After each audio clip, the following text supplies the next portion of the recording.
York's very own muscle building coaches, Anthony Bevilacqua and Pete Kacharian, proudly present to you New York Muscle Radio. What's up, guys? New York Muscle Radio, episode number 168. Improve your deadlifts by fixing these 6 mistakes. It's your host, Anthony Bevilacqua, alongside my co-host, Big Pete Kacharian. If you're a new listener, welcome to the best muscle building, strength building, fat burning, best ever fitness network on the planet. Again, guys, a free 12-week program. It's yours. Just got to head on over to newyorkmuscleradio.com/getjacked, Jakked. That's a free 12-week training program for you, and apply everything in that program, and you're going to get jacked. Jacked, man, jacked. What's up, Big Pete? What's going on? That's always the goal, man. Get jacked. At least for me. I know you right now. You still you haven't really spoken about it much. How's your meet prep coming along? Because right now, obviously, that's the goal, isn't it? Yeah, I don't know. I don't really talk about that too much. It's been a while since I've. I don't like to talk about it too much. I guess. Yeah, you know it's funny. I mean, people might think that you've been quiet about it on the podcast, but I talk to you every day, and I think the last time we've spoken about it was probably the last time we've mentioned it on the show. I don't even know how long it's been. We've been training every day, but we never even talk about it. Yeah, but you know, there's nothing to say, man. I just do the same work. It doesn't matter if there's a meet or no meet. I just put in the work, and that's it. It's just a day in and day out type of a thing, and a meet is just another day for me, really. It's just another Wednesday. It really is true. Wednesday's my big day.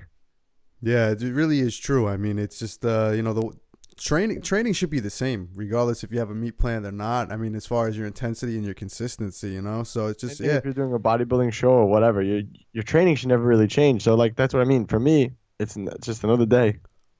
Yep. Yeah, I know a lot of people do that too, especially bodybuilders. They change their training and they say, okay, this is my off-season training, this is my pre-contest training. Now I'm going to switch it up a couple of weeks out, and it's. It should all be the same regardless of what the goal is. If you have one end goal in mind to get bigger, to get stronger, your training should always be the same. Yeah, too many people change it up. There's no reason for it. For me, actually, a meet is just an off day. It's like, all right, I'll have to take off work today, and I have to go lift over here. Basically what it is. I know. It is true. For you, definitely. You know, I remember doing my first powerlifting. I was like, oh, I'm going to get so sore. I was like barely sore. Now I don't even get sore after a meet. It's so weird. Like, not even at all. Yeah, I mean, I remember the one time that me and you competed together, and we actually went back in the gym on Monday and started squatting heavy again. Yeah, that was a huge mistake. Monday was the heavy. Yeah, we went right back in Monday and heavy squats. Oh, man, that was so bad. I'll never forget that. That weight felt like 3 times the amount. Now, I'm definitely a lot smarter now. Obviously, it's important to deload at least a couple of days after a meet, but... Yeah, man, remember that? That meet was on Saturday, all day on Saturday, Sunday off, and then Monday went into deadlift heavy, squat heavy. Yeah, I felt like I was crushed for about a month, and that Monday we were already training, but I felt like I needed a whole month to recover. And he said, no, Monday we're good. We're good Monday. Yeah, but by the end of the week we were fine. Yeah, but I mean, as far as a meet and all the intensity leading up to a meet, a couple extra days off is definitely necessary, or a deload that week, but to go back in full 100% intensity is usually not a smart idea. You know how we do, man. That's how we do things on New York Muscle Radio. We're just so consistent. That's the problem. You know what it is, though? It's hard to take off on Monday. Yeah, you know what it is, though, too? That's how you learn what works and what doesn't. You got to try everything and figure out. You got to make all the mistakes first, and then you realize what does work, because people are so quick, especially in this industry, to say what doesn't work when they've never even tried it before. Oh, no, you can't do that. Or, that won't work. Or that's overtraining or whatever it is, Yeah, I mean, you know what? You could probably go into the gym on Monday. If your meet's on a Saturday or a Sunday, you probably could go to the gym the next day and just not do those lifts, but do something. And it'll definitely help you recover and improve. And I think that's why I don't get sore anymore. Like, literally, I could do a meet and be fine. Yeah, I mean, a lot depends on what you do the day of the meet. If you have a successful meet and you go 9 for 9 and nothing's a real serious grinder, I think that's going to... I want to actually talk about that a little bit. That's going to change. To go that's 9 for 9. Yeah, however you perform is going to depend. It's going to make a difference how you feel the next day. If you go in and you miss all your lifts because every single one of them's a grinder, and you're just relentlessly, pushing your central nervous system past the point it wants to go, you're probably going to feel more beat up that Monday than if you went 9 for 9 and they were, nothing was a real grinder. Yeah, but the problem is when people go 9 for 9, I feel like I have nothing wrong with going 9 for 9. But when someone goes 9 for 9, it usually tells me they didn't take a chance somewhere. You know, you have like it's so funny because you have like the people who at meets who go like 6 for 9. Mm-hmm. You know, they'll miss like all three last attempts because they would just play it way too hard and just try to beat hit Yeah. PRs every meet. And then you have the people that go like 9 for 9. It's like what did you really accomplish anything by 9 for 9? That means you didn't take a chance. That means you still had more in the tank. What did you get out Yeah. of a 9 for 9? I mean, it doesn't mean anything. You it don't depe- win a meet by 9 for 9. Right, but they might have also had the meat in the bag with a 9 for 9, You never know. But it depends, yeah. Yeah. You never know.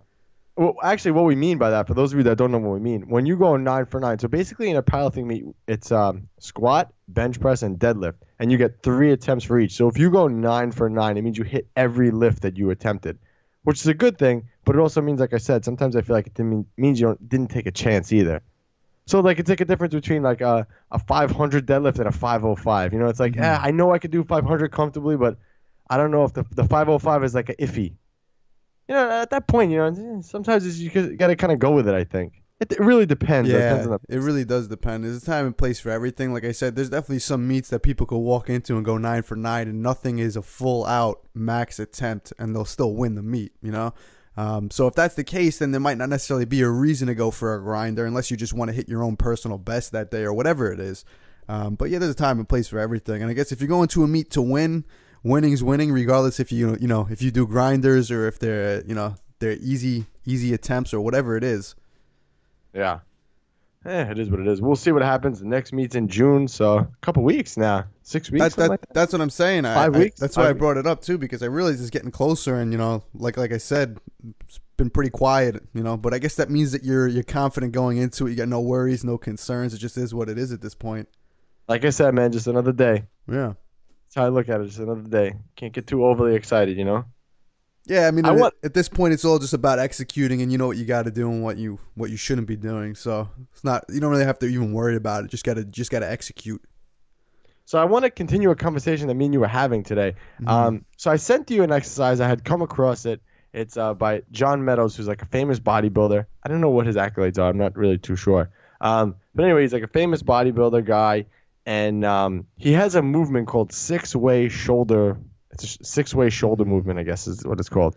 So basically, I'll try to describe this. It's very insanely difficult over a podcast. So you're going to do a lateral raise with the dumbbells. Then so from the lateral raise position at the top, you're going to bring the dumbbells in, and then you're going to extend them overhead like a front raise, and then back down to that front position, then back out to the lateral raise, and then back down. So that's the movement. You guys can like YouTube it or Google it, whatever, you'll find it. So I found it, and basically John Meadows was saying this is the best shoulder movement you should be doing because it trains all the heads of the delt and blah, blah, blah.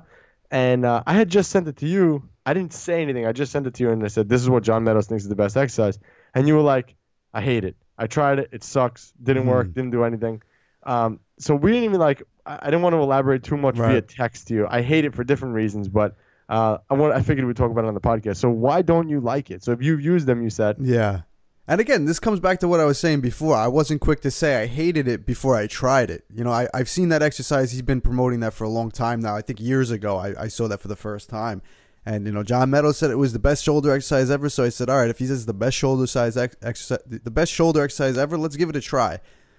Gave it a try. And first of all, if you're going to use that exercise, me and you do lateral raises with 50-pound dumbbells. Generally, that's like the normal weight for us. If you're doing this exercise, you're going to be using like 5 to 10 pounds max. Yeah. I mean, if you're really strong, maybe you can use 15 pounds, but you're going to go really light. So what I experienced when I did it the first time was 15 pounds was way too heavy.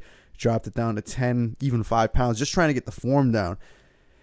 And, I felt every single supporting muscle doing work except for my delts. And I understand the concept behind it. He's trying to hit all heads of the delts because he's doing a lateral raise mixed with a front raise. And yeah, in theory, doing a lateral raise is going to focus on the side delts. Front raise is going to focus on the front delts. So if you're combining them together, you're going to hit, of course, you're going to throw in a little bit of rear delt in there just with a lateral movement, but it's going to be to a much smaller degree. But if you're combining those two movements, in theory, you're supposed to hit all the heads of the delts. I felt my traps doing a lot of work. I felt my rotator cuff doing a lot of the work. And again, I felt a lot of supporting muscles around the delts and the smaller muscles doing a lot of the work. So again, for a few reasons, using really light weight also. And it's just one of those exercises where it's a very long amount of time for each repetition where you're going to start incorporating those other muscles just because you're stabilizing the weight for so long. Generally, when you're holding weights in certain positions for a long period of time, it's going to require a lot of stabilizer muscles. So that's what I felt when I did it. And I said, you know what? I'm not getting anything out of this movement. So whatever. If he says it's a great exercise, maybe it works for him. Maybe that's just his opinion. Maybe he's just promoting it for whatever reason. But to me, I'd say I'd rank it very, very low on the list of effective delta exercises. Yeah, so initially when I saw it, I was like, oh, this is probably actually a good warm-up exercise. Like, that was like the first thing that crossed my mind. I was like, this is probably a really good shoulder warming up exercise. Take light dumbbells, just do like a set of them just to kind of warm up all areas of the delt. I think that's really where it would be really, really useful for. But initially, when I thought about it, I'm like, there's no way this could be the best shoulder movement because of what you said earlier. We usually use 50-pound dumbbells for lateral raises. There's no way you're going to overload the delts doing something like that. And remember, your body doesn't know movements. Your shoulders are not going to say, oh my God, look, Anthony's doing a new movement. Let me just throw on slabs of meat on his delts right now. It's not going to work like that. Your body only sees volume over time. So if I go from 50-pound dumbbells down to 10-pound dumbbells, what is my body going to say? Well, I don't need any of this muscle in my delts. There's no reason for it. Let me get rid of it. If I'm doing 50 pounds and my body's used to doing 50 pounds and I drop to 10, there's no reason for my body to gain more muscle that way. And I know people talk about, but it burns the pump. The pump does, you are going to get something out of the pump, but there's only so much you can get out of it. The main stimulus is more weight, more volume over time. That's bottom line. So initially I'm thinking, well, instead of doing this whole movement where you're combining all of them together, why not just do all three separate? Just do lateral raises, heavy as you can. Do 3 sets like you normally do, heavy. Then go into front raises, 3 sets, heavy. It's the same movements. Why putting them together makes them so special? That's why I think it would be a great warm-up exercise, actually. Yeah, actually, for the reasons I stated that I didn't like it as a delta exercise would actually make it a good exercise for a warm-up because it's going to work all those supporting muscles, like I said. So it's going to warm up more of the rotator cuff, a lot of those muscles that you do need to get warmed up while you're training shoulders just because those are the smaller, weaker muscles. So it wouldn't be a bad idea for that, but, I agree with what you said, and it comes back to my whole philosophy on training delts. And it's, again, with any muscle group, it's the volume that you have to pay attention to. But with lateral raises and other exercises that really focus on the side delts, you don't really have a nice compound movement like even a front press for your front delts. Where you could just keep packing on the weight. Nobody's going to be lateral raising 80, 90, 100-pound dumbbells progressively over time. So the goal is to pick, the movement that I think you could handle the most amount of weight and then just crank up the volume as much as you can. So if you have to do 10 sets of lateral raises during a workout, do that, but you're going to accumulate a lot more volume doing that than picking up an exercise where you can only do a 5 or 10-pound dumbbell on, What, have you ever done front raises? I've almost never done front raises for the simple reason that you can get so much more out of a front press than a front raise, I did them way back when I first started. I never liked them. No, I didn't like them either. I never felt anything doing them. It always kind of felt a little weird. Yeah, it's just not a natural movement I for think me. It's a highly overrated exercise, to be honest with you. I mean, you're going Arnold used to do a ton of them. Yeah, and he used to do them wrong. I mean, and wrong, I can't really say wrong because I don't do things textbook, but when people talk about movements that they do for certain reasons, there's always a reason that they're doing it. So like me, if I were to show you my tricep press downs, textbook form, you tell me, listen, you're doing them wrong, or even my bicep curls, but there's a reason I'm doing them like that.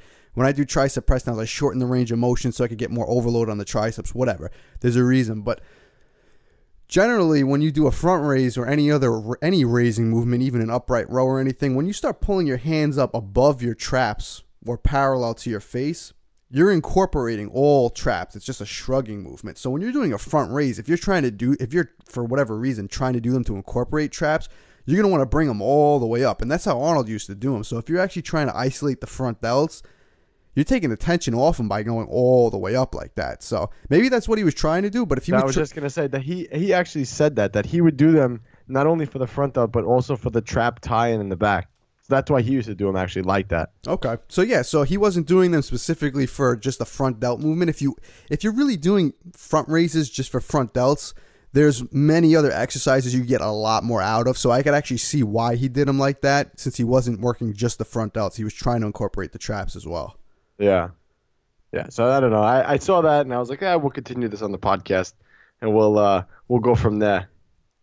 Yeah, there's always stuff to be debated when it comes to training because so many people do it wrong. You know? Yeah, that's for sure.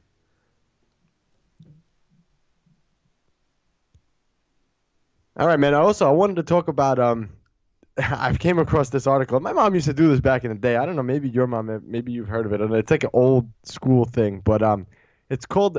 I didn't know it was called a military diet, but it was lose 10 pounds in 3 days, right? So you just eat these foods only for 3 days, and you end up losing weight. My mom used to do this, like I told you. It used to work for her actually, but obviously for obvious reasons other than the fact that she wasn't dieting and then dropped down all her calories, and then that's why she was losing. But this is the diet. So it's in the morning is half a grapefruit, 1 slice of toast, and 2 tablespoons of peanut butter. For lunch is half a can of tuna fish, 1 slice of toast, coffee or tea. And then dinner is 3 ounces of any meat, 1 cup of green beans, half a banana, 1 small apple, and 1 cup vanilla ice cream. Why is this a military diet? I don't know. That's just the article. That's what they call it, the military diet. I guess maybe that's what they eat in the military. I have no idea. I don't know why that was what it was coined, but yeah. No, my mom's never done that before. I don't think my mom's ever been on a diet. I don't know. I mean, like I said, I found out about this from my mom years ago, so I have no idea. I actually have never heard of that, and you know, it sounds a little more balanced than some of the other diets I've heard. But Dude, that's not the only thing you eat for 3 days and you lose 10 pounds. You're only supposed to do it for 3 days, and that's it. Yeah, and you can drop 10 pounds in 3 days. What are you supposed to do after the 3 days? Go back to how you were eating. Yeah, exactly. All right, so it's not balanced at all, guys. Yeah, so I don't know. I just figured I'd talk about it on the podcast. So obviously, the obvious reason why you would lose almost 10 pounds in 3 days would be because you're going from your normal calorie intake down to that. Yeah, but I still don't even think I don't even think most people would lose 10 pounds on a diet, especially the average woman. I don't know who's following that diet. If I followed that diet for 3 days, I'd probably lose 10 pounds, and it'd be all muscle. There goes all gains. It would be all muscle, and probably none of it body fat. Yeah, I don't know. I just came across it, so I was just like, we'll talk about it on the podcast. But I like how at the end it's like, for dinner, 1 cup vanilla ice cream.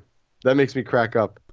Yeah, vanilla ice cream. That's why I asked. I'm trying to figure out what the structure of that diet is and why. Like, what's the reasoning behind it? I don't think there's any reason behind it. I think it's all arbitrary stuff. They just tried to cut back on portion sizes. That's what it looks like to me. Definitely. Which it's not a bad start for a lot of people to cut down on portion size. Sometimes that's what a lot of people just need to begin with. Yeah, I wouldn't recommend this at all. No. But for breakfast, it's saying 2 tablespoons of peanut butter, man. Now, I have to share this for you. For those of you guys who have subscribed to our newsletter or follow us on social media, I'm at AB Fitness, Pete's at Jacked Fitness, JKKED Fitness.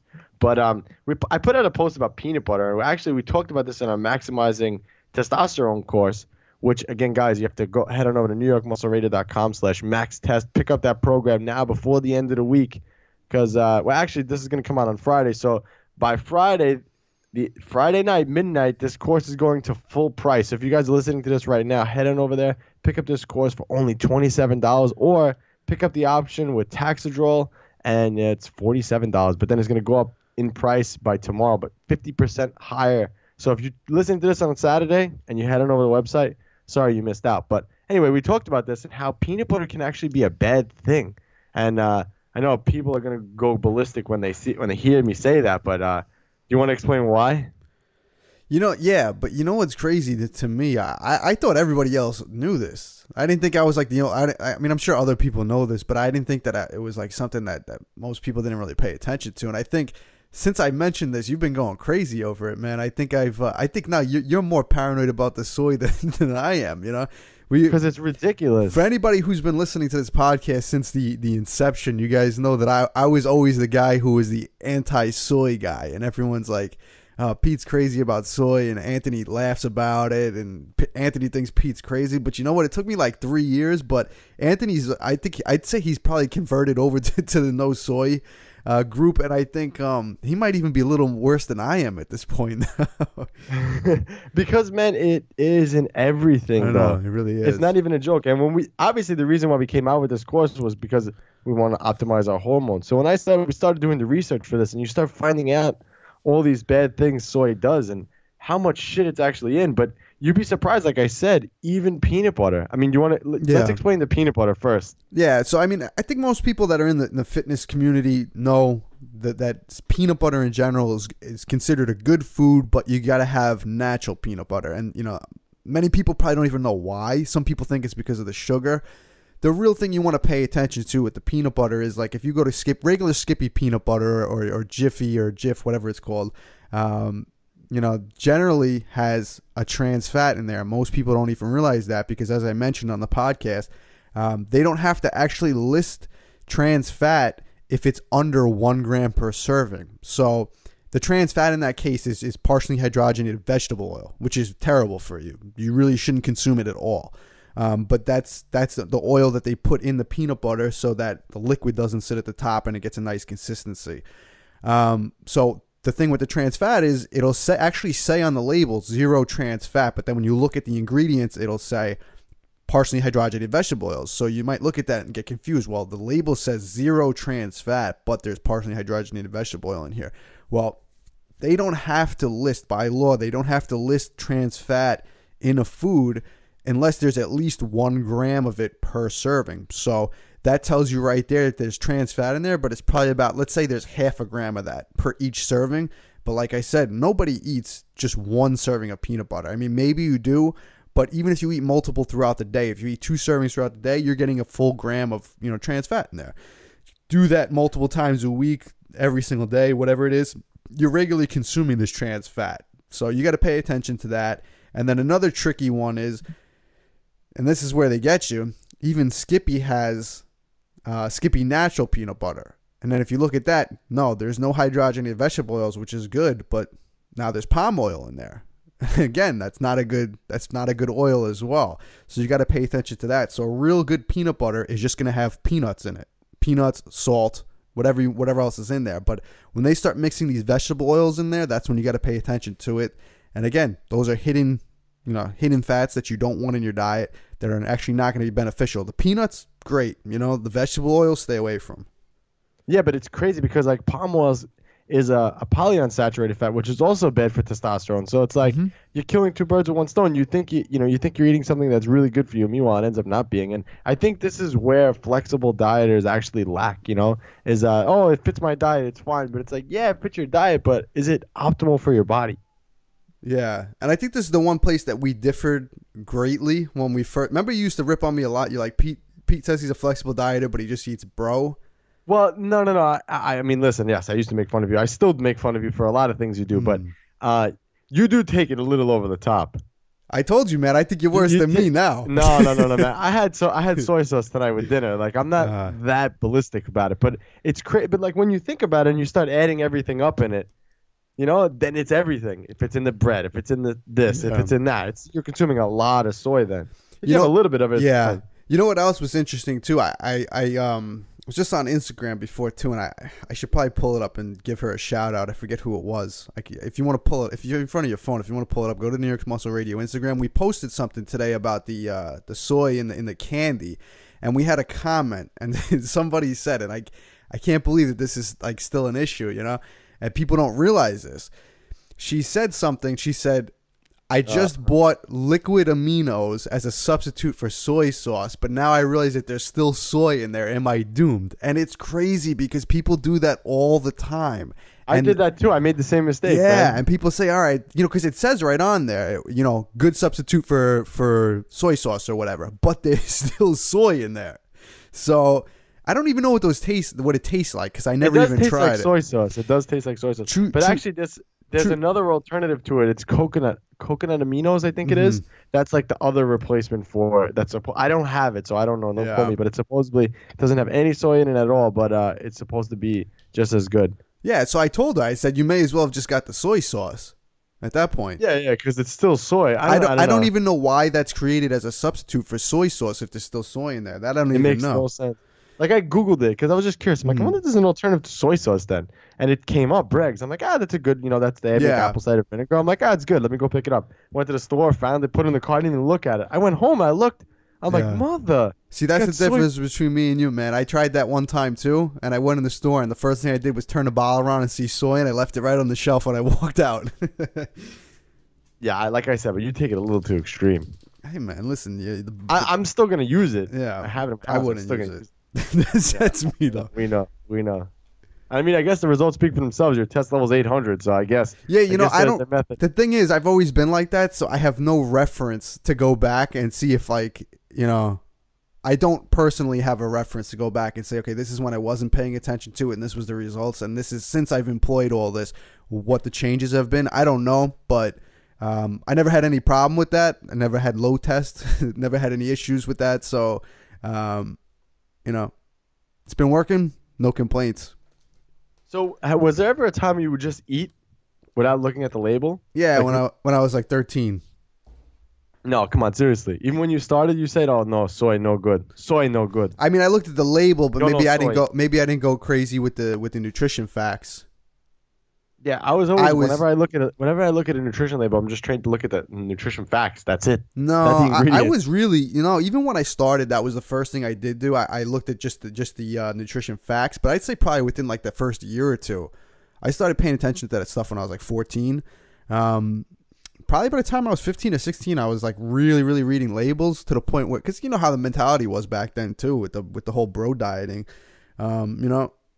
I never jumped right into flexible dieting, so I was more of a bro dieter. So if I ever ate anything, I was paying attention to labels. So I was, I got a good feel for what foods had certain things in it. And then when I started realizing nutrients and ingredients that I shouldn't be consuming, I realized what was everywhere. Yep. Because you'll see that the worst stuff for you is in everything. It's not like there's one bad food. Oh, stay away from this. The worst stuff, you'll find it in everything. Yeah. So, I mean, that was one of the nuggets that we released from the course. So, again, guys, head on over to there, NewYorkMuscleRadio.com/max-test and pick that program up. And be sure to do it today because tomorrow it will be full price. So, let's move on to the listener question, man. Today's a good question. And, guys, if you have a question, you can answer it.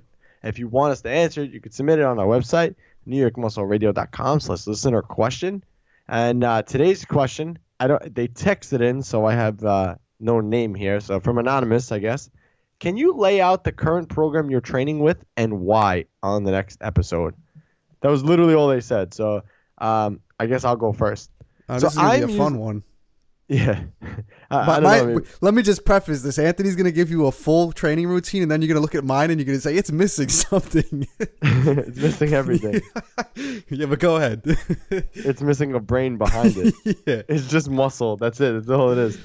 So I'm using actually the New York Strong program. That's actually the program that I'm using. And I actually mix in the ARM program with that program. So I think we talked about this a little bit before. The reason why I developed the Strong program was because my training routine was working so well that I laid it out and I said, this is going to work for a lot of people the way I have it structured. So I am literally using the Strong program. And again, the ARM program was a program that we designed to grow 1 inch to my arms in 12 weeks, which we successfully did. So I've been using that in addition to the Strong program. I literally combined them, and that's my routine in a nutshell. I really don't have much to say about that, but yeah, that's what I do. Exactly what I do. Yeah. What about now? Here we go. Now your turn. So my training routine evolves a lot depending on what my goals are. Again, I don't train specifically for powerlifting. My goals are always changing, but most of the time I'm always just trying to get bigger. That's always been the goal. I'm a bodybuilder at heart. So right now my focus has been on my upper body and more specifically my arms. So the way I structure my training right now, I do pretty much all upper body 5 days a week with a little bit of deadlifting and trap bar deadlifts in there to stimulate my legs a little bit, but that's about it because they're pretty much just on maintenance mode because as I always mention, when you're trying to prioritize something, you got to focus on it and you have to take away from something else. So I'm doing a ton of volume for my upper body. And I do, right now my arms are still, even though they're a genetic strong point for me, they're still one of my focuses right now. So I train arms twice a week and I am using the ARM program. I've been training that way using the ARM program for years now at this point, and I have not found a better way. I've tried changing it even since we put the program out, and I still always come back to that exact routine. So I do that on Tuesdays and Saturdays. And then my other split routine is Monday I do Monday I do chest and back, Tuesday I do shoulders and arms, and I do my arm portion of that workout is the ARM program. Take Wednesday off because I like a nice rest day in the middle of the week. Thursday I do chest and shoulders, Friday I do back, Saturday I do arms. And as I mentioned, there is no leg day in there right now. And on my 2 back days I do heavy trap bar deadlifts, which do incorporate the quads and the hamstrings as well. But I don't have a day dedicated to legs just because that's going to take away more volume that I could be applying to my arms and applying to those other muscle groups. So my entire lower body is completely on maintenance mode right now, which is fine because it's not a focus of mine. So you got to put something on maintenance, and you got to give your other body parts attention that you want to grow. Hence why Saturday has its own day just for arms, and they're getting trained twice a week. So a lot of volume on the upper body. Yeah, and I couldn't agree more with that. I mean, if powerlifting wasn't an issue or concern of mine or something that I wanted to do, I definitely would be doing something similar. And I have actually done that, not trained legs for like 2 years just to put size on my upper body, and it worked. It really did work. Yeah. So you have to, like you said, you have to prioritize, the weak points, and that's how they grow. That's how they get better. Yeah. So that's the programs that we use. And literally, like the strong program, the progression that's in the strong program is the exact same progression that I use. So literally, like we tell you guys, we've literally done every program out there, and the programs that we put out are the ones that we found have worked. So that's why they're the best. Yep, and we actually use them. A lot of people put out programs that they don't actually use. This is stuff that we've created these for ourselves, and we're sharing them with you guys. Yeah, I mean, it's the truth. It's not even a lie. It's the truth. Yeah. Do you want to get the results you've always dreamed of? Do you want coaches that genuinely care, are professional, and get back to you in a timely manner? Do you want to be stronger, healthier, and look better naked? Then let me tell you, New York Muscle Radio is definitely your answer. Since working with them, I can hardly believe the results. They coached me through a post-contest reverse diet and all the way through to an off-season strength program. These two fitness geniuses have pushed me outside of my comfort zone, and in the process, I have been able to make big jumps on all of my major lifts. In 14 weeks, I added 100 pounds to my powerlifting total and smashed my first meet. Since working with them, I've added 55 pounds to my squat, 50 pounds to my deadlift, and 20 pounds to my bench press. And in 12 weeks, I dropped over 10 pounds of body fat and added over 20 pounds to all my lifts. I have never had as amazing of glutes as I have training with them. So I can say, no matter what your goals are, you're guaranteed to be stronger, healthier, and let's face it, better looking if Pete and Anthony are your coaches. So if you are tuning in to listen and learn from the huge array of knowledge these two have, or if you want to hire them as your coaches, you will not be disappointed. New York Muscle Radio is the best in the business. You heard it from our New York Muscle Radio clients. Do you want to join our team and reach your fitness goals? Visit NewYorkMuscleRadio.com for all our coaching programs. But I'll tell you what, when I'm done, my biceps are humongous. Humongous. Like that, bang! My name is Anthony Bevilacqua, and I'm the host of New York Muscle Radio podcast. My arms have been a weak point for years. When I started training, my arms measured 11 inches. Even after many years of hardcore training, nothing would get them to grow.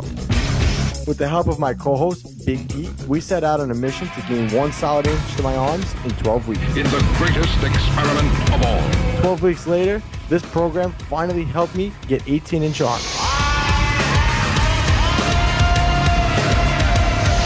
The 12-week arm experiment, the ultimate arm growth program, ebook, the audio book, and the workout video. Pick up your copy now on NewYorkMuscleRadio.com.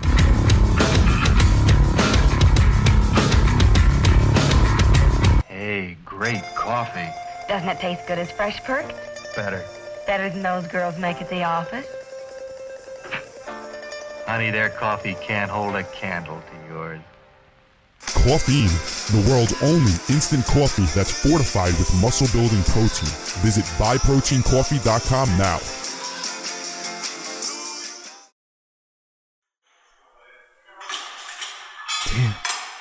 Nice, Pete. What? I saw you checking out that girl's butt. What? I was just checking out her yoga pants. Pete. I was thinking you'd look really good in yoga pants. Uh-huh. I was like trying to check out what brand it was. Like I was looking at her form on Deadlifts. They were all messed up. Do you think she has a nicer butt than me? Well, it definitely doesn't look like a pancake. Did you just call my butt a pancake? Well, I mean... What can I do? You gotta try New York Muscle Radio's Glutylicious program. Glutylicious?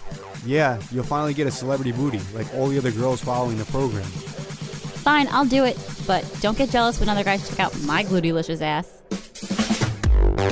Glutylicious, your guide to getting a celebrity booty in 12 weeks. Now available exclusively at NewYorkMuscleRadio.com.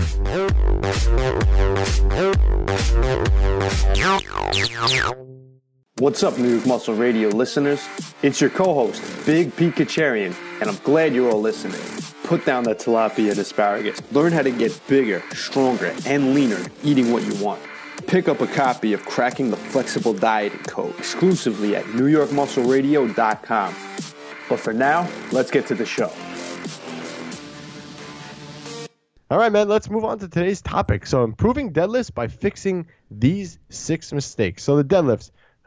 This exercise for me is one of the killers. I have such a hard time with deadlifts and improving deadlifts. I'm just not built to deadlift, and I think this is because of my bodybuilder background. I am too mechanical, and I just heave-ho the weight up. I just use how did someone put it to me? I just muscle the weight up. Mm-hmm. So I just basically use it's too one-dimensional when I deadlift. Whereas deadlift is really a technical movement. If you're doing sumo deadlifts or even a conventional deadlift, a lot of the movement comes from your hips. It's a very, very technical movement and requires a lot of tension to be drawn from the body. Bodybuilders just pick weight up and put weight down. That's pretty much what we do, and we squeeze the muscle on the top. So I think that's why I have such a hard time with deadlifts. But improving your deadlifts by these 6 mistakes we're going to talk about are definitely going to help you guys overcome some of the issues you may be having, because these are common that I've seen in the gym. Common. Yeah, and you know what? I think you. It's a really good point that you brought up, that it really is a powerlifting movement, and a lot of bodybuilders butcher it. And I think that that's part of the problem, because a lot of people use it for the wrong reason. It's a great exercise, especially just to develop overall strength and muscle in your body.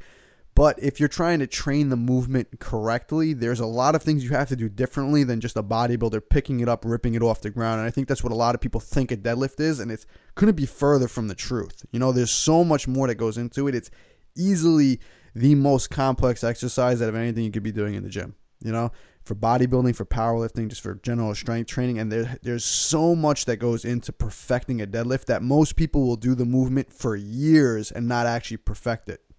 Yeah, and I agreed. I mean, I could look at myself with that too. I really do feel like deadlift is, it's not, with me, it's not even a muscular issue. I just think that it's all technique and just drilling down the technique and practicing the technique. Because like I said, it's just a very, very technical movement, especially when you learn how to do sumo deadlifts correctly. That is way more complicated than a conventional deadlift. Yeah, and it's also one of the movements where you really can't develop the skill and the technique doing it with too heavy of a weight. You can kind of get away with that on some other exercises, like if you're benching or even squatting, you can actually drill down the form really well with heavy weights.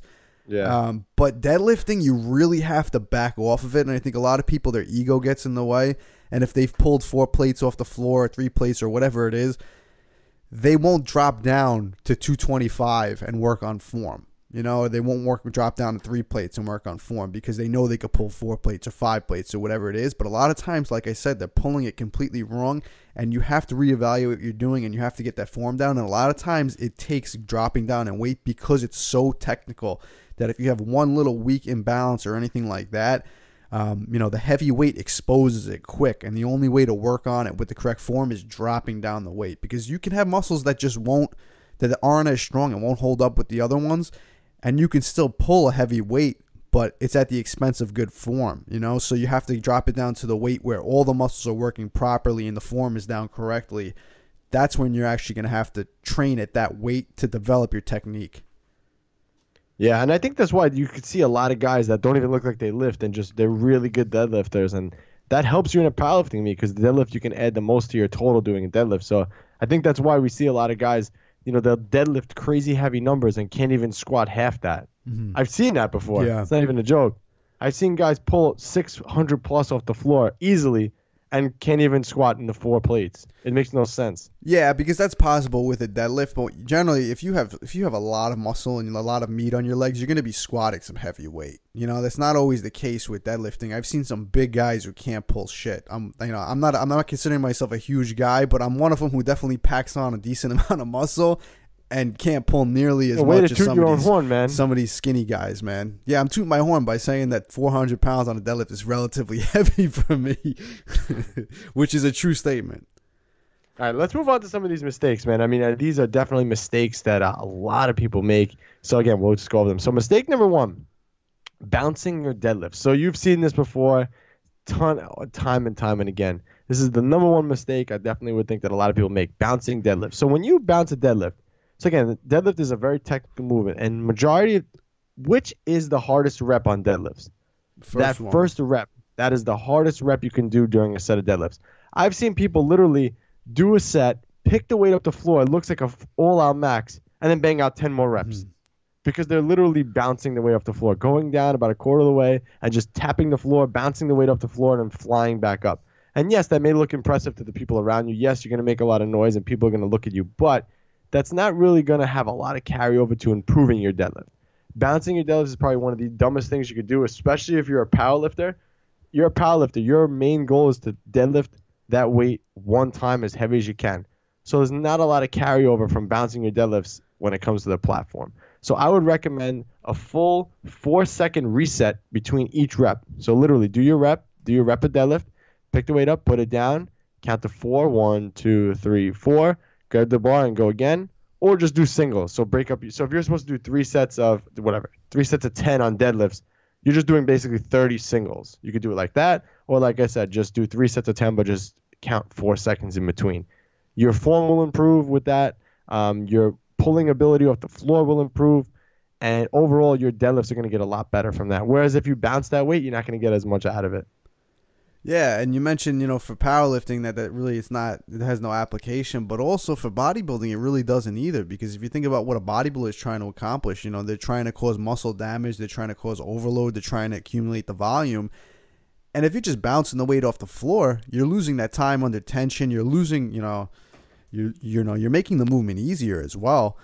So for a bodybuilder, it's just as useless in my opinion. And people forget too that it is a dead lift, meaning that you're supposed to be lifting dead weight. That's where it gets its name from. So if you're bouncing it off the floor, you're not doing that movement the way it's intended to be used. And just from a standpoint of incorporating all the right muscles too, you can't do that while that weight is bouncing off the floor. You're pulling with you're basically muscling it up with your lower back when you're bouncing it off the floor like that anyway.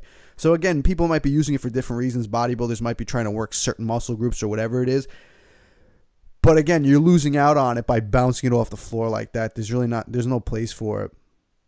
Yeah, I mean, and the other thing too, you mentioned time under tension. So the time under tension you would think would be higher with bouncing the deadlifts because you have your hands in the bar the whole time and you're constantly moving. And while yes, that may be true, overall that's not what's going to equate to growth. What's going to equate to growth is the volume. So whether you do those 3 sets of 10 in a row bouncing, or if you did them 30 singles, the volume is still the same there. So why not just do 30 singles?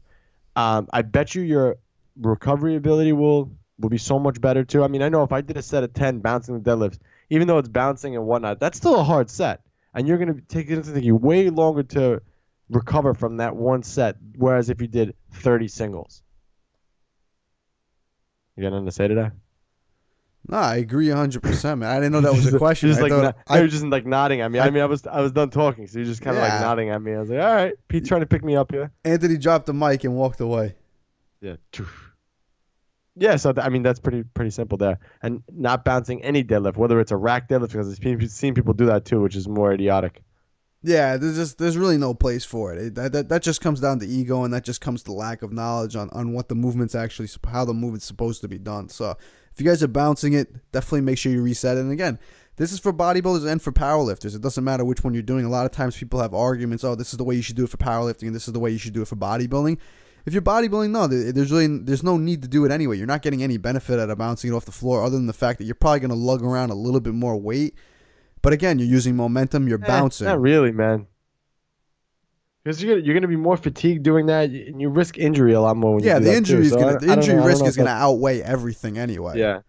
All right, second mistake. And this one kind of goes hand in hand with the first one. So if the first one was bouncing your deadlift, second one is dropping the weight from the top position, just letting it go, which I've seen before, which we'll discuss. And I put this one together so this way we don't have 7, we have 6.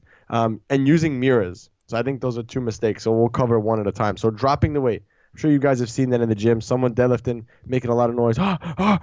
They pick the weight up, let out a big scream, and then you hear boom, because they just drop it from the top position. A lot of people think that if they do that, they protect their lower back, because essentially when you do a deadlift, there's no eccentric benefit to doing a deadlift. So that negative portion of the deadlift is pretty much useless because you're picking the weight up from a concentric point of view. So a lot of people think that just by dropping the weight, that it's better, it's safer, blah, blah, blah. I'm going to tell you that it's not safer. It's actually dumber, because that bar can bounce off the floor, hit you in the shins, and you'd be knocked out, especially if that's a heavy weight. That's going to hurt a lot. And also, in a powerlifting meet, there's no you cannot drop the weight, so you have to let the weight down. Just let the weight down, guys. Don't be stupid and just drop the weight. That's idiotic, and I've seen this. You see it on Instagram all the time. I kind of lose respect for people when I see that. Yeah, and also, too, I mean, that's generally when people are maxing out. And, if people are maxing out every single time you go in the gym, you got to realize that you're not building any strength. You're not building any muscle doing 1 rep, even if it's a grinder, even if it's a max rep. If you walk in the gym, you're pulling 1 rep, that's not going to actually equate to any strength gains or muscle gains. That's you testing your strength, So in training, what's your goal? Your goal is to get better. Your goal is to perform your movement more often. Your goal is to build more muscle, or whatever it is. If you're powerlifting, you want to get better at your lift, you want to get stronger. If you're bodybuilding, you want to build more muscle. Doing 1 rep of a max attempt, it's not going to do either of those. Yeah. The other point that I have on this is using the mirrors. A lot of people use the mirrors for cues with deadlifts. They place themselves in front of the mirror and watch how great they look while they deadlift. And yeah, that's fine for the ego, but as far as carryover for the deadlift, 1, if you're competing in powerlifting, you're not going to have a mirror there to watch yourself, so that's out. And 2, using the mirror actually distracts you and actually puts your neck in a bad position. You should be looking down about 3 to 4 feet in front of you when you deadlift. You shouldn't be looking straight out or up. That's very, very bad for the neck and puts a lot of tension on the spine. So if you're looking in the mirror, you're looking directly up and at the bottom, that would not be a good position to pull heavy weight on. So I would say ditch the mirror for every exercise. Not every exercise. Let me back up. For every powerlifting movement. So squats, face away from the mirror. Deadlifts, face away from the mirror. You'll have a lot easier time come meet time also. So that's what I would recommend. I never squat in front of the mirror anymore. I never deadlift in front of the mirror. And I have recently, like I did once a couple times when I went to another gym. That's because I couldn't turn the rack and I couldn't move the pins. And it's weird when you don't do it anymore and then you do it. It's so strange. Yeah, and also the deadlift is one of those movements where you don't need a mirror to tell you your form is off. You'll feel it. If you're not doing a deadlift correctly, because it's a technical movement. Yeah, you'll know exactly. You'll feel it. You don't have to see it to know that you're off. Generally, people are looking at themselves in the mirror and they say, "Oh, I'm off. I could see it." But if you didn't even see it, you could feel it. So for anybody who knows how to do a correct deadlift, you'll know that it feels a lot different than when you're looking in the mirror and you see something that's off. So you don't even need the mirror. People use it as a, like you said, they're checking their form. But you know what? Check your form just by feeling it. You can feel if everything is straight in position. If you round your back, you'll feel it. If you're looking up, you'll feel strain on your neck. If you're all over the place, you'll feel it. You don't need to see it. Yeah, exactly. You don't need to watch yourself in the mirror. I definitely would. And if you do want to, I know someone's going to say, yeah, but I use the mirror to check my form. Use a camera. It's a lot more reliable. It's a lot better of angles, too, that you're going to see. Because remember, when you're deadlifting in front of the mirror or squatting in front of the mirror, you're only looking at one thing. You cannot replay what you're watching. So if you video it, you can replay it over and over. You could slow the video down. You could really, really see what's going on. If you're using a mirror and watching yourself while you lift, you're not going to correct anything. Yeah, and the camera never lies. You can look in the mirror and see what you want to see, but when you look at a camera, you're seeing what's actually going on there. I know, that's depressing, too, when you take pictures, progress pictures, and you're like, I feel so big today. And you take pictures, and you're like, I look like shit today. Yeah, well, that whole thing with the camera adds 10 pounds. Where did that even come from, man? I wish the camera added 10 pounds, man. I know, right? I wouldn't mind. Exactly. This is so different for a guy. You have a girl right now saying, no, no, no. Yeah, I don't know where that came from, but whoever said that wasn't a bodybuilder, that's for sure. Yeah. All right, mistake number 3 with deadlifts, and this is more common with average people lifting. Not touching the floor with the deadlifts. Again, not resetting. And I'm sure you've seen this. People pick the weight up off the floor and then do like a half rep and they like deadlift down a little bit. The weight never touches the ground and then they come back up. So it's almost like a constant tension deadlift where the weight never touches the ground. That's also not going to improve your deadlift. Again, if your goal is powerlifting, that's not it. But also I could see that being very, very high risk because your back, that tension on your back the entire time, it's not. I don't think that one's safe. No, it's definitely not. And you know who used to do that? Dorian Yates. We spoke about him last week. It's I didn't funny. know he did that. He actually used to do. I guess it was like. Isn't he fucked up now? Like, isn't his back messed up? He's torn like every fucking muscle in his body. I don't know about his back. But yeah, his idea behind it was he was treating him kind of like a rack deadlift without the rack. So he would have you come down into a rack deadlift position and then just fire back up to the top. You know, in that case, you may as well just have a rack and do rack pulls. But I don't know. That's how he used to do them. So he didn't do them the way you're talking about. What you're talking about is the newbie mistake, usually by coming like an inch or two off the ground, but not letting the weight touch and come back up. He was coming down kind of into a rack pull position. So maybe like right under knee length and then coming back up. Which again, I mean, it's similar, but the newbie mistake is generally not that. The newbie mistake is they don't want to tap it on the floor. They don't want to put it down. So yeah, that again, it's a deadlift for a reason. You're supposed to be lifting dead weight. Yeah. I mean, I'm thinking of what you're saying with Dorian Yates, and a better movement for what he would be doing is just basically a pause deadlift. So basically, you would take the deadlift, you pick it up off the ground, and pause at like that rack level height, hold it there for a couple seconds, and then lock it out. That would be a more superior movement. Those are freaking hard as shit. You ever do those? We've done them before. I mean, I've done them. Yeah. Have I had you do them? Yeah, I did them one time with you, and one time was enough. Yeah, exactly. You're like, oh, my biceps don't feel pumped. From Yeah. I'm like, I don't like this does one. not work. Switch it, man. Switch it. You're the only person I know who literally, when going for a max set of deadlifts, his biceps like explode as he's doing them. I've never seen that before. There's been times where literally you've almost curled the weight up from the ground. I don't know, man. I'm not a deadlifter. It's not my forte, man. Bicep curls all day. Yeah, and actually going back to what you said before about it, and what we said before about it being a technical movement. The other day we were working out and you were doing rows off the ground. You were literally picking the weight up off the ground. And you were having a harder time picking the weight up off the ground than you were actually rowing it. So that just goes to show you that it's definitely a technical movement that you need to work on, but you just refuse to.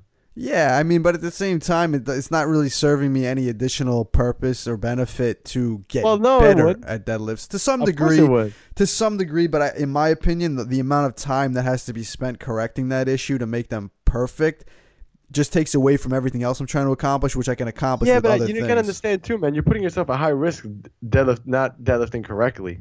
But I don't deadlift on a regular basis. I right now, like I said, I'm doing. If my form was fucked up twice a week and I was deadlifting, it'd be okay? No. I'm saying I'm not deadlifting I'm not doing conventional deadlifts. I'm sorry, I'm not doing conventional deadlifts on a regular basis. I'm using the trap bar, and I have, my form on the trap bar is fine. Because it's a totally different movement than a conventional deadlift.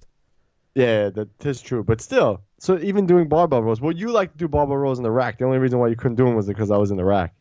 Yeah, exactly. I never really traditionally pick it up off the floor to do a row. I don't see any reason. And in fact, I actually think that it takes away a lot of energy before you start rowing anyway, just picking up the weight off the floor. So you're better off doing it from the rack anyway. So Arnold used to they used to have to clean the weight up off the ground and then lie down to do an incline press. Yeah. Can you imagine that? That's why you also saw them not really benching more than like 185 at that time. I rarely have seen anybody with those old stand-up benches benching a lot of weight, because who's going to clean 225, fall back with it, and then start pressing it, Yeah. Not going to lie, when I heard he did that, I tried it, and it was very, very hard. It was very hard. What did you think? You were going to grow some extra muscles that you weren't working on before? I was young when I did that, though, but absolutely, I definitely thought that I was going to gain. So I was like, oh, if Arnold did it, I could do it. Yeah, and you probably tried doing it with more weight than they did too, right? I tried 185. It was very, very hard. It was very hard. Yeah, I can imagine. It's very nerve-wracking when you're done. Yeah, because you're like, all right. You had literally have to bring the weight down to your chest and then like try to sit. You had to basically do a weighted sit up, and then you could like literally you could drop it. Yeah. Yeah, that was not fun. I never tried that. That's a very hard movement actually. Never tried that. Well, innovation, my friend. They didn't have incline benches back then, and then some genius thought of the brand idea like, let's just put the bar up here. Yeah. How about we put a seat on this thing too? Yeah, there was no seat. Yeah, I know. That's true. There was no seat. It was literally a stand-up bench. Yeah, I know. I'm pretty sure someone fell off that, like the bench collapsed. Yeah, one person was too sweaty. They would have just slid right off it with that weight. Oh, God. I wonder if that actually worked better for the upper chest, though. Well, the incline was very high on that compared to a regular incline bench. Because think about it. If it was a 45-degree angle, they would have literally fell back with that weight. And they did fall back with it, but it was only a short incline. Yeah, but they're planted to the ground more. It's almost like doing a military press. That probably worked really well, actually, now that I think about it.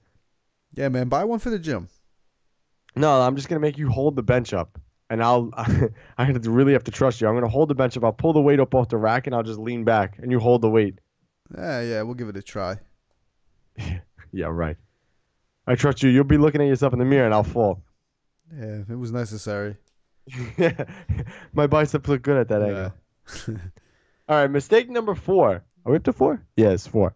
Squatting your deadlifts. Common mistake. This is another one that, again, bodybuilders are definitely culprit of squatting the deadlifts. Yeah. I'll let you take this one, man. I feel like I've been talking too much. Might be probably the most common out of all of them, and like you said, probably with bodybuilders. And I was guilty of this too when I first started training. I figured. Oh, me too. Totally. My first meet, I squatted deadlift. I thought the deadlift was a squat just with the bar in front of you. I figured treat it exactly the same because you want that flat back and you want to bend down, but you don't want to round your back and you want to pull it up. So squat it, right? That's the same thing you're doing when you're squatting.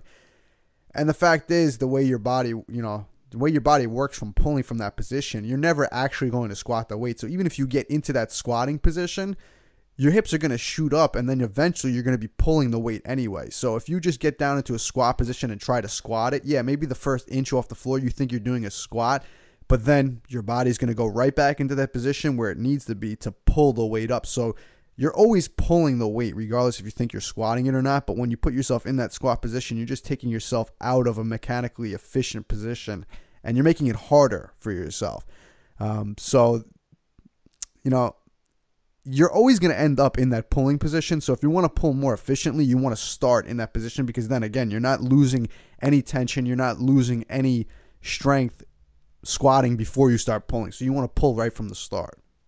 Yeah, exactly. You could also put yourself at a mechanical disadvantage too by doing that because the hips and the shoulders have to rise together. So if you're in a squatted position, your hips are going to have to shoot up in order for your shoulder blades to move. So definitely a disadvantage there. And you actually risk a lot of injury doing that, and you lose a lot of tension doing that too. I was so guilty of this, guys. That's how I know so much about it. But it's very, very common because it's almost like kind of like a natural thing you want to do, when you deadlift. It almost is. Yeah, because the squatting position is a natural position for you to get in when you're doing anything in a day-to-day life, but deadlifting with a bar in front of you is not a natural thing to do. Your body wasn't designed to pull a bar off the floor. It was designed to get you out of that position. So generally, the fastest way to get out of that position is a squat movement. But when you have a bar in front of you, it places your body in a little bit of a different position. So pulling is going to be more efficient in that movement than actually just squatting. Yeah, which is also why, too, especially, I recommend for anyone who's not competing, use the trap bar when deadlifting. It's a lot more of a natural movement. You can actually use your legs a lot more in it, and it actually it's a very, very efficient movement. Yeah. So if you're not deadlifting for competition, definitely use a trap bar. Pete's using it too, and it is a really good movement. And don't cheat and use the one with like the high handles. That's like a cheat. It's like a half deadlift. It's like a rack deadlift. You'd be surprised. You'd think you're King Kong with that thing, like how much weight you could lift, and then you go grab the one with the handles that are actually in the right position, and all of a sudden you're human again. Yeah, yeah, because I have the one with the handles, no handles, just the right. It's not really lined up at the bar. Yeah, I don't know who came up with that. So the handles they raise up about like a good 4 or 5 inches above the bar instead of them being the same height as the bar, which a normal barbell is. So yeah, it's like you're doing a trap bar rack pull or something like that when you have those handles. So it makes it so you could handle so much more weight because it's short range of motion. Yeah, then all you have to do is get those big wagon wheel, those wagon wheel plates, the ones that look like big wagon wheels from Rogue. Yeah, and then just put those on. Then there, man, you'd be deadlifting like 800 pounds easily. You'll basically be doing a shrug, but you know what? You're deadlifting 800. Yeah.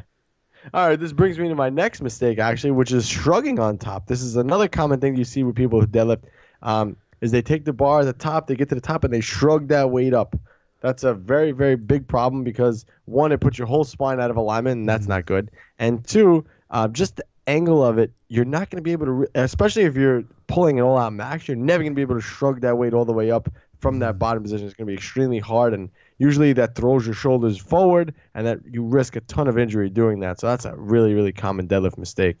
Yeah, I mean, and that promotes people to actually keep moving once they even stand up, which is not a good idea because, again, like you said, that's just very bad on the spine, and especially people bring those hips through so much that they start leaning back almost just to shrug that weight up. I mean, you see people shrug that weight up to the point where they almost... All right, I guess we'll talk about the sixth mistake, which is leaning back on top. Yeah, sixth mistake, guys. Don't lean back on top. Always jumping up. Always jumping up. I have no idea what we're even talking about, so I don't know what the sixth rule is or the seventh rule. Man, you just know everything, man. You're a real good guru, man. Yeah, Guru Pete.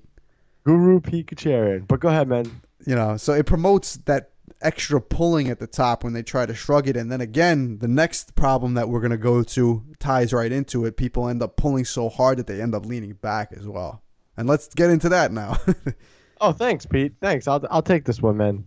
Yeah, when you lean back on the deadlift, you actually risk a huge injury, and a ton of people do this. I've seen this so many times. They pick the weight up and they just throw themselves so far back, and at that point, especially, it's so funny because I've seen people try to do that to hoist the weight up and really get the weight in position, but usually when that bar is by your pockets, hoisting yourself so far back is not going to do anything to help you lock that weight out. Just keep riding it out, squeeze your ass forward, and you're going to lock that weight out. But leaning back more on top is actually going to put a ton of pressure on your discs and your spine, and that could lead to herniation and bulge disc, and that's where all the bad stuff happens when you excessively arch back on top. That's very, very dangerous. Very dangerous. And especially when the load is heavy, not a good idea. Yeah, guys, don't do that. There he is, man. Drop the mic, man. Don't do that. Don't do that. Pete Kacharian's words. Don't do that. Don't do that. Don't do that. No way. We got through it, man. I'm tired today. I don't feel myself today. I feel quiet today. I don't feel like the big bully that I am. That's good. It's nice not being a bully for a change. What's up, man? What's the matter? What's wrong? I didn't say there's anything wrong with me. You said you weren't feeling it today. You're a little off today too, man. You're a little off. What's the matter? What, you down? Yeah. A little depressed? I'm depressed, yeah. A little bit depressed. Why, man? What's the matter? The love life? No, man. It was good. You asked me that earlier this week. Yeah, I know. That's true. And you actually answered. You didn't deflect the question. It's good, man. It's good. I got no complaints, actually. And so I'm feeling fine. You know, life is life right now, which is good. No complaints about that. It's nice out. Springtime is here. Can't really complain, man.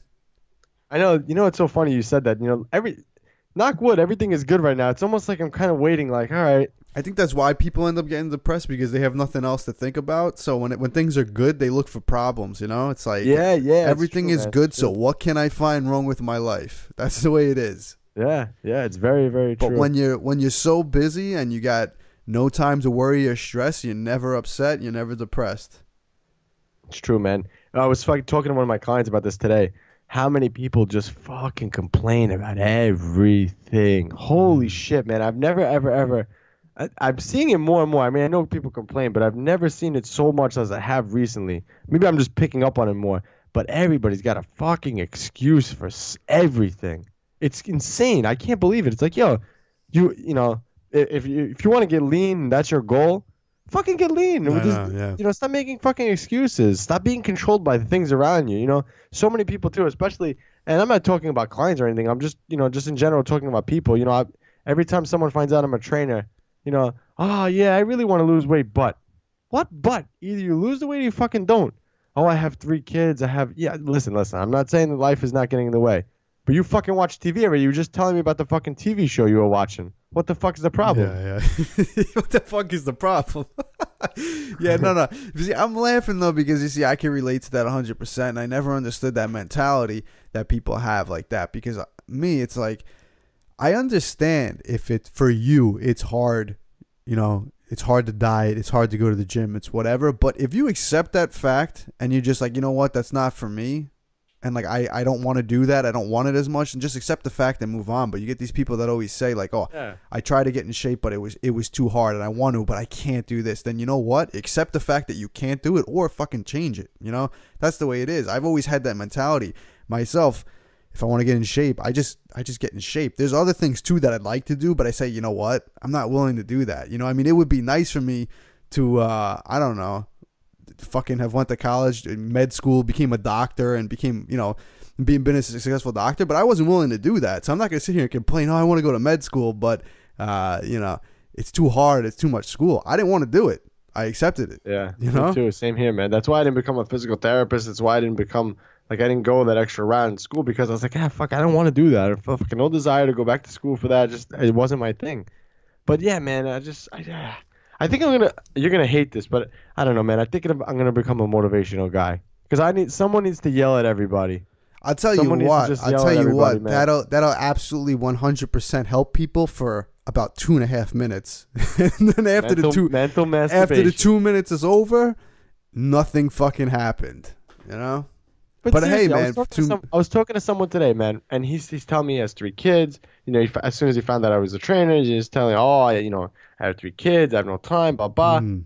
Literally before he found out I was a trainer, we were talking about it like a TV show. It's like, really, man? You just fucking told me you watch TV for 2 hours every day. Yeah. I think the average person watches TV for 3 hours a day or something like that. I think it's more between like the whole day. I think it's but still, come on, man. Everybody's got an excuse. I have no time, and everybody wants you to feel bad for them too. That's the other part of it too. Everybody wants you to feel bad for them. Oh, I'm dieting so hard, you know, and the holiday, I couldn't help it. You know, I fucking hear that shit all the time. It's like, oh, God. Come on, man. Either you get lean or you don't. You know what it is? People base all their decisions too much on emotions, you know? And, like, you know, in life, when you want to be successful at anything, you can't base it on emotion. It doesn't work that way. You know? Very few things in life work based on emotion. You know, like if you're going to work every day and you're getting paid, does your boss give a shit if you had a rough day? No, you show up for work, and if you don't show up for work, you don't get paid. You know, yeah, very simple. That's the way it works, and people are okay with that. Nobody uses that complaint because they know, right, I'm gonna get fired if I don't show up for work. They no, they complain about work too. No, everybody, but I'm saying like they won't complain and like tell their boss, "Oh, listen, it was just so hard for me to get up today, so I couldn't do it. I know I wanted to come to work, but I couldn't." No, they get up and they go to fuck to work. Exactly, it's true. It's very, very true. You know, they get up, they complain the entire time. They go to work, they complain the entire time they're at work. They complain their entire time on the way back, and then they wonder why they're complaining about everything. Yeah, your whole life is a complaint. Fix it. Do fucking something. At least they go to work. It's not like the fitness thing where they never actually do it and then they complain about it. Yeah. That it could be worse. So, but that's why they have no results in fitness, and at least they have a job that they're able to maintain. Yeah, man. I think we should do a couple of motivational podcasts, man. We gotta yell at people. This is unacceptable.